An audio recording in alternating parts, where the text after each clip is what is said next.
Ismail Rashid, owner sekaligus CEO PT Transkontinent, kembali hadir dan berpartisipasi aktif dalam pertemuan para pengusaha multimoda transport, logistik dan rantai pasok sedunia tahun 2025.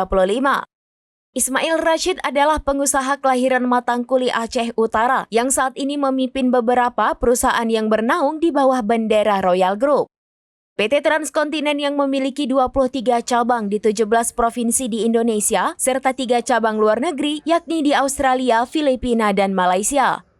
Dalam melancarkan bisnisnya, PT Transkontinent bergabung dalam Globalink Network, sebuah organisasi yang mewadahi para pengusaha multimoda transport, logistik, dan rantai pasok dunia.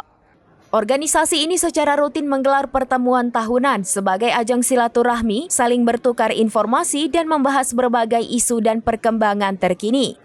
Tahun ini pertemuan rutin tahunan yang diberi nama Globalink and Global Value Annual Meetings 2025 berlangsung di Malta, negara yang berada di dekat Italia.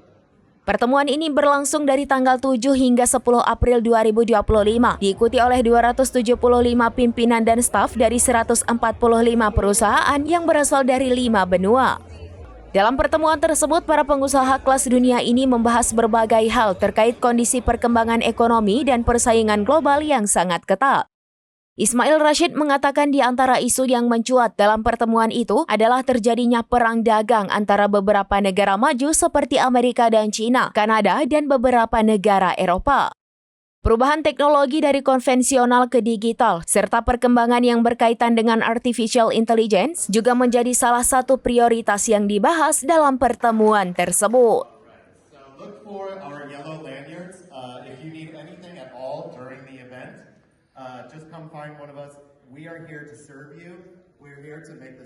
Download Tribun X sekarang, menghadirkan lokal menjadi Indonesia.